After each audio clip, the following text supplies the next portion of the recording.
Hello Whovians and welcome to my next Doctor Who review, where today I review Doctor Who The Curse of Peladon, starring John Pertwee as the third Doctor.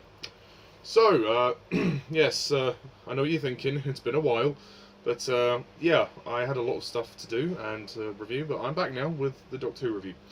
So, let's proceed.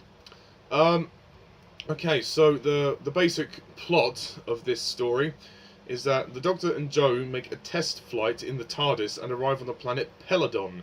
Seeking shelter, they enter the citadel of the soon-to-be-crowned King Peladon, where the Doctor is mistaken for a human dignitary summoned to act as chairman of a committee assessing an application by the planet to join the Galactic Federation. That's essentially what you've got going on in The Curse of Peladon.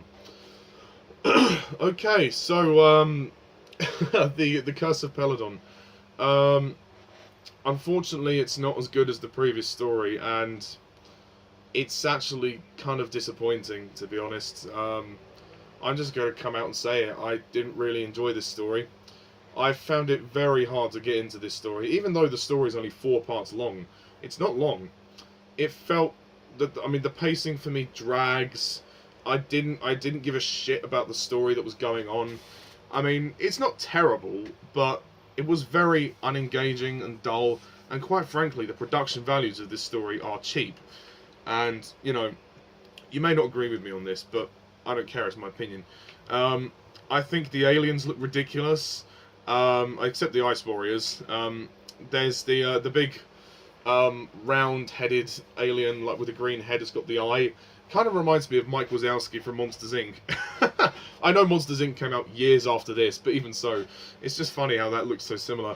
And they talk in a really high voice, so we can't do this, My Highness, we can't leave to follow this. No. That just made it all so silly. And that big shrunken head that's in the incubator, I mean, what the fuck? I mean, you know, and the human supporting characters are dull. I don't care about the King as a character. I think he's weak. The actor's very poor. I mean, the Doctor and Jo are good. I like John Pertwee in the story. He's very good, as well as Katy Manning as Jo Grant. The best scene for me of this story was the sort of gladiatorial fight scene with the Doctor and one of the guards. That was good in part 3. But the story is dull, boring. It doesn't go anywhere for me, and I don't get this plot. I'm not invested in it. I don't give a shit.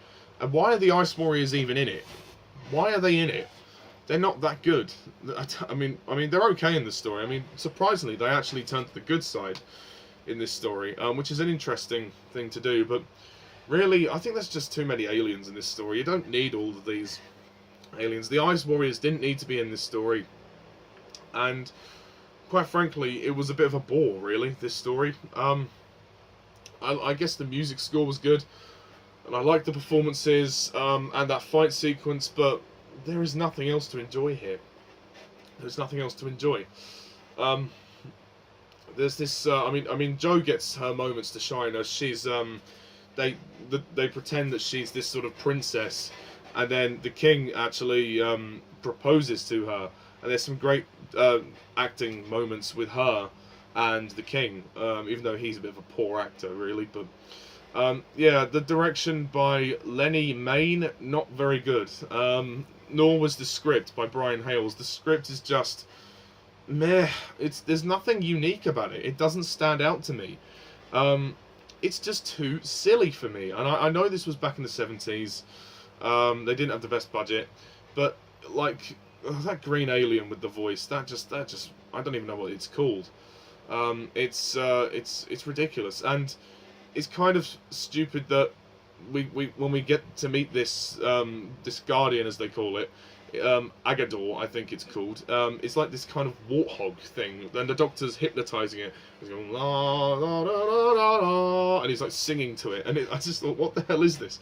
This is such a strange story. I don't understand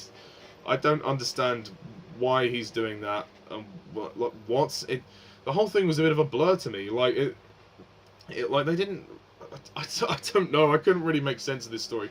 It was quite a bizarre experience watching it. I mean, it's not a long story, but it feels longer than it is. It's 4 parts, but you wouldn't think that. And yeah, I think the story, the climax of the story is okay. I mean, it's over very quickly. We have a sort of a big fight, and then it abruptly ends, and then the Doctor and Joe just kind of leave. I mean, she says goodbye to the King.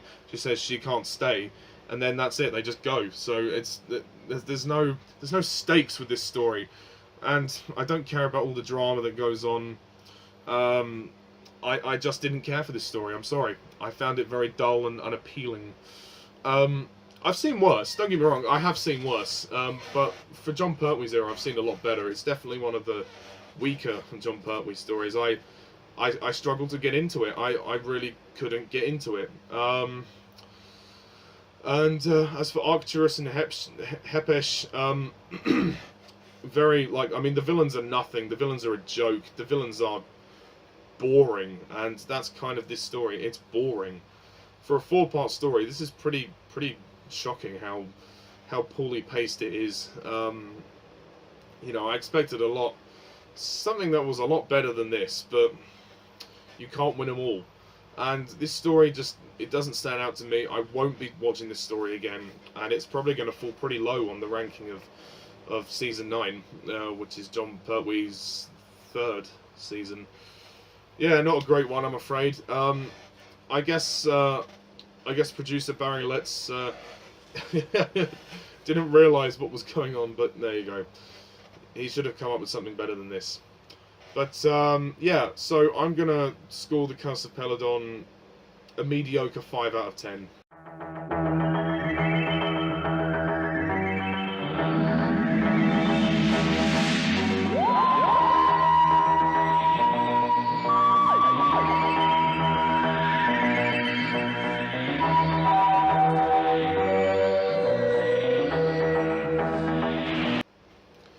Yeah, there's not much to say. I don't have a lot to say about it, but yeah.